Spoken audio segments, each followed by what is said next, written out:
Magandang hapon, ito ang News TV Live. Kapapasok lang po ang balita, bumigay ang isang scaffolding sa isang thermal plant sa Barangay Malaya, Pililla, Rizal.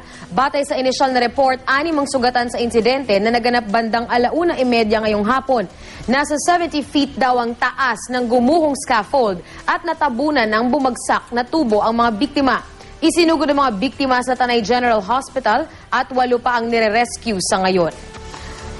Kaugnay po ng balitang yan, makakausap natin si Barangay Captain Bartolome Pillas ng Barangay Malaya na kasalukuyang nasa lugar sa pinangyarihan ng aksidente.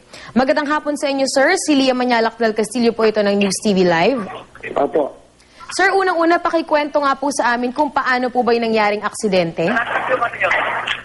Ayon po sa mga kwan, ay bumigay po yung scaffolding sa loob ng smoke tank.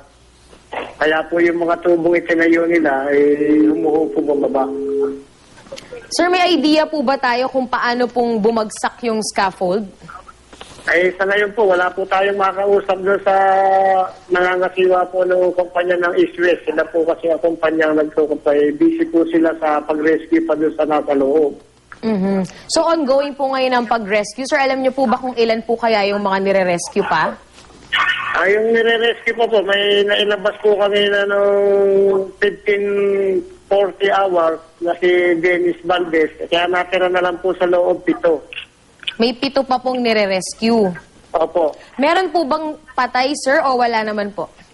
Sa ngayon po, yung pong nailabas, wala po naman. Yung po doon po sa loob, hindi pa nga po alam dahil hindi pa nga po makita. Yung po hindi nahihirapan po pumasok doon sa loob yung mga nagre-rescue po. Sir, makakonfirm niyo po ba sa amin? Kasi sabi po, binubutas daw po sa ngayon yung base sa ilalim para doon daw po Opo, nabutas na po. So, ongoing pa po ang rescue operations Oo, ngayon? ongoing pa po. Nag-aayos pa po sila sa... Pinapanood namin po sila, nasa taas po sila kasi. Sir, any information po kung ilan po ba yung mga tao sa planta nung mangyari po yung aksidente?